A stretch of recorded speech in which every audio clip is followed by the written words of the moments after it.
Troisième verset.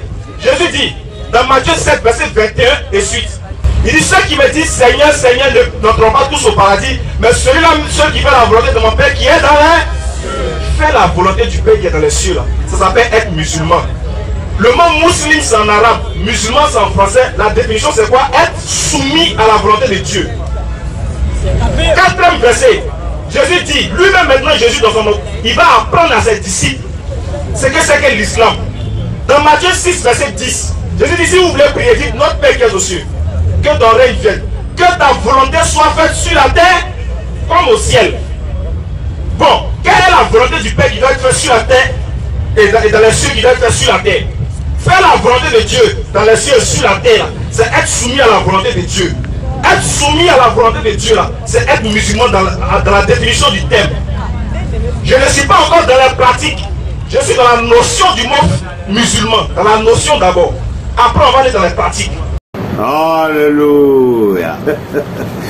Faire la volonté de notre Père qui est dans les cieux, c'est être soumis à la volonté de Dieu. N'importe quoi. Bon, Ismaël Akala, tu cherches à te convaincre ou à nous convaincre en fait? C'est la question que je commence à me poser. Tu vois, toi-même tu n'arrives pas à te convaincre. Et tu veux nous lancer un défi. Tu ne peux pas. Même toi-même tu n'arrives pas à te convaincre. Ok? Quand on te prend sur tes propres mots. Toi-même, tu cherches à te convaincre, tu ne parviens pas à te convaincre toi-même. Et tu veux nous convaincre. Donc maintenant, moi, j'aimerais un peu m'attarder sur ces versets-là. De Matthieu 6, verset 9 à 13. Comme je l'ai dit précédemment, si Jésus dit à ses disciples de dire que ton règne vienne, ça veut dire au moment où Jésus-Christ était en train de parler aux disciples, Dieu n'était pas en train de régner. Et c'est normal parce que lorsque le diable a amené Jésus-Christ au sommet du temple, il lui a dit, regarde tous les royaumes de ce monde-là. Ok? Tout cela m'a été donné et je le donne à qui je veux. Si tu te procèdes devant moi que tu m'adores, je vais faire quoi? Je vais te donner tout cela. Donc ça veut dire que Jésus-Christ sait de quoi il parle. Ça veut dire que au moment où Jésus-Christ parlait, le règne de Dieu n'était pas manifeste. Et c'est normal parce que Jésus était en train de croiser des gens avec des yeux fermés.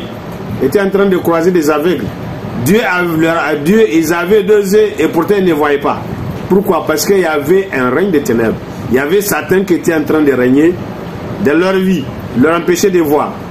Dieu voulait qu'ils voient, mais Satan refuse à ce qu'il voit. Pourquoi? Parce qu'il était en train de régner. Parce que c'est lui qui règne.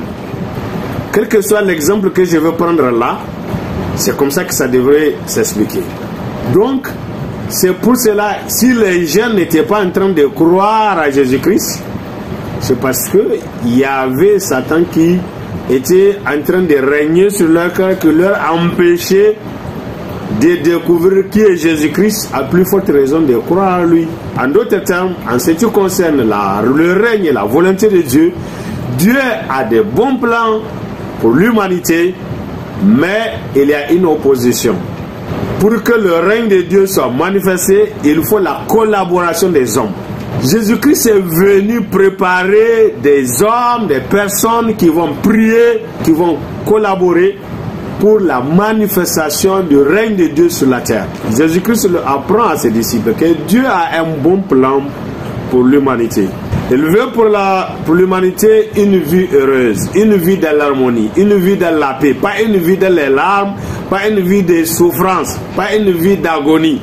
Il veut une vie de paix, une vie de joie, pas une vie de pénurie, mais une vie d'abondance. C'est ça que Dieu veut pour l'humanité. À l'exemple d'Israël sur la terre, je veux vous faire quitter un pays d'esclavage pour vous amener dans une terre où coule le lait et le miel.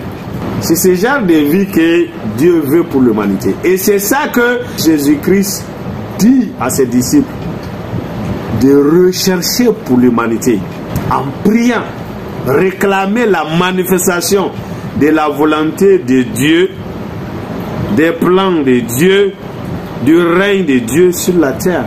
Parce que cette volonté-là, ces règnes-là de Dieu, hein, ces plans de Dieu-là, quand on regarde dans la vie des hommes, ils ne sont pas manifestes.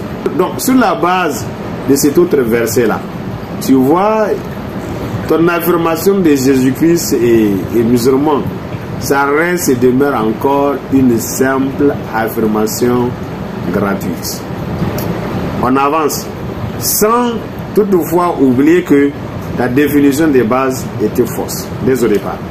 Ça veut dire que toi, dans ton raisonnement même, tu es non partant, tu étais disqualifié dès au départ. Tu veux rentrer dans la Bible sans les b.a.-ba, mais ça ne marche pas. Toi aussi, on ne rentre pas dans la mosquée sans ablution. Toi, tu veux rentrer dans la Bible, hein, sans baptême. Ça ne marche pas toi aussi. Il faut aller faire ton baptême d'abord.